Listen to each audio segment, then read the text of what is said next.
Tip number 3 na po tayo sa health is wealth, na ikinomit ko sa inyo that pwede pong ma-reverse ang diabetes, hypertension, and uric acid na mataas. Ang lahat po ng ito ay even my husband na reverse po ang kanyang cancer. Nang kami po ay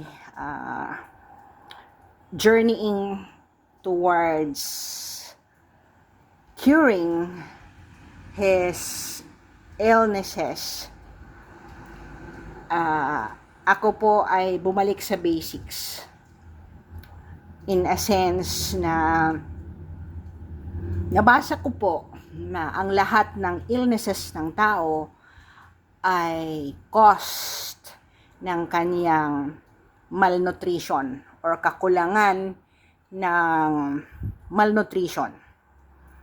So, I early retired because I needed to take care of his nutritional intake, kasi pag walang nagwa-watch talaga sa pagkain nila ay kahit ano na lang, at saka marami siyang takot nga dahil parang binigyan siya ng taning. So, we research sa mga natural healing, and whether you like it or not, na-reverse po in 10-month time. At from 52 kilos when I came back from where I was working sometime in May of 2024, ang height po niya ay 5'11", at napaka-crowny na po siya at 52 kilos. So by October ay nag-gain po siya into 81 kilos, and now he is 83 kilos as of this moment, kasi every week po siya ay pinapa-weight ng kaniyang doctor. So we were told by my amiga na doktora na lahat ng cause ng illnesses ay dahil sa nutrition or sobra-sobrang pagkain ng mga trash or garbage na pagkain. So, ang tatlo na major illnesses ng Filipino ay deficiencies in magnesium-rich foods. Ano po yung ating kakainin sa magnesium na rich na food? Avocado, almond nuts lang po, wag yung peanut, kasi may mga toxins po yan, lalo na pag ito ay naka-fry. So, if you can, para naman ito instead na magtitake ka ng gamot, ay mag-almond nuts ka. So, no more than 23 nuts of almonds a day. Leafy green like spinach or kulitis, Chinese spinach, and yun, kale. Whole grains like rice, kasi yung brown rice po ay hindi natural yan. Yan ay inimbento ng tao, pero moderate lang po, moderate. So, and whole grains like kung anong grains na hindi siya pre-process pa, okay? Dark chocolate, meaning walang asukal, yan. Yung cacao, di ba, makukuha naman natin yung tableya na normal sa ating mga wet market. Mas maganda pa yan kasi walang masyadong processing. So, mura lang naman yan, yung tableya. And then, iron-rich food, ayan. Alugbati, malunggay. So, you can just get malunggay from your backyard. legumes like black beans. Ayan. Nuts, uulitin natin, pwede kang pumpkins kung walang almonds. Other nuts, hindi po ako nag-try kasi tataas ang uric mo. And then, vitamin B12, fish, like trout and salmon, shellfish, like oyster, meat like beef and chicken. Uulitin ko po, ako'y mula ng kami ay nag-undergo sa remission ng kaniyang supposedly cancer, ay hindi po kami kumakain ng baboy kasi bawal po sa Biblia yan, at mali po na sabihin na binago ni Jesus Christ na pwede na lahat kainin. Ang Biblia po ay walang Old Testament and New Testament until the 15th century, na dinivide po yan ng mga scholars. Ang utos ng Diyos noon ay pareho pa rin hanggang ngayon. Hindi po yan nagbabago. Kahit noon yung divorce, hindi po yan allowed. Diba? So, dark chocolate. Mataas po ang magnesium niyan, lalo na pag hindi ka nakakatulog, pampatulog po ang tsokolate. Huwag mong lagyan ng gatas, huwag mong lagyan ng asukal. Anything na mapait ay maganda po sa liver.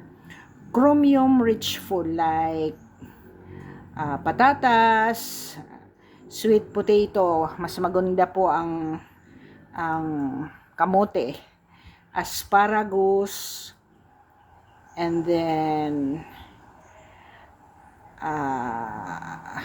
mga beans, mga green na beans. Now, ano po yung lifestyle na gagawin ng isang tao na dapat i-reverse mo yung tatlong illnesses na yan? Kasi ang una pong problema natin pag diabetic ka, insulin resistant ka. At pag nag-bag down na po yung atay mo, babag down ang kidney mo, babag down ang heart. So, lahat ng ito, pag nagbabag down, eh, syempre po, dahil hindi kaya ng ating normal na katawan, ay nag-high blood po tayo, nag-hypertensive ka. So, you focus on your dietary changes, at ibinigay ko na po yung dapat mong kainin. And then, exercise routine. Start walking at least 150 minutes in a week. Okay? Mag-tai chi ka, mag-walking, mag-move ka, kahit ano. Sa bahay po, wag kang maging sedentary. And then, lifestyle changes. Maintain healthy weight. I-monitor mo po yung weight loss mo.